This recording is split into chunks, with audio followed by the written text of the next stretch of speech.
Don't give your product away for free. So many people will say, Twitter gave away their product for free. Facebook gave away their product for free. To which I say, there are exceptions that always prove the rule.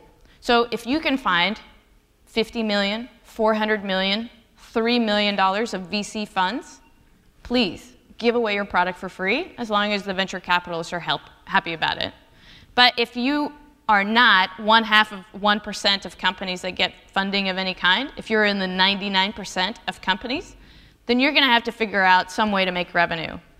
And if you give away your product for free just because you think it helps you figure out whether somebody wants it, you're not finding out about product market fit, because people will do things for free that they would not do if there was any cost associated to them, right? So if Facebook started charging you $5 a month for all the value that they provide, for all the people that they help you stay in touch with, they would have a significant drop-off of use, right?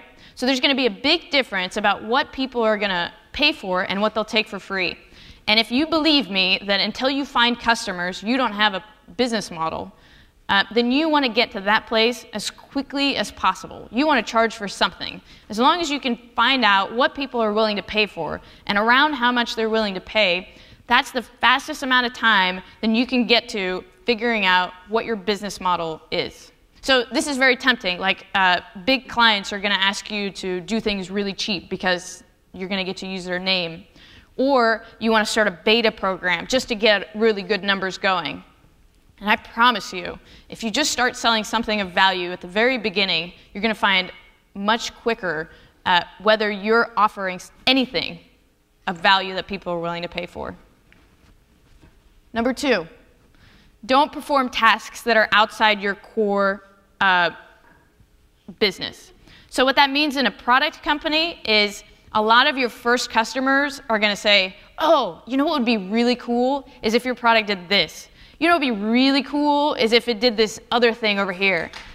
I'm looking at your UI UX, and this isn't very clear to me, so do you mind just changing it? And each one of those changes, like 3 months, 6 months of development.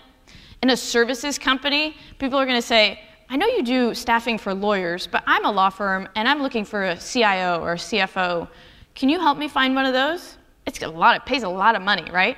So this is another very tempting thing. Like, you want to please your customers, you want to make them happy, but every time that you take a road outside of the one that you're trying to be on, it's going to take a lot of your time and effort.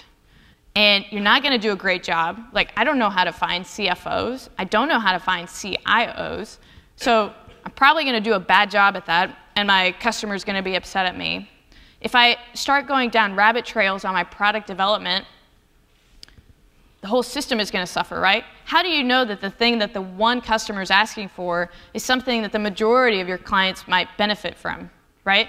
It's the old 80-20 rule. 80% of your customers want 20% of your functionality. So why would you spend time or money on things that are outside your core functionality, right? So stick to your lane. Stick at what you're trying to do.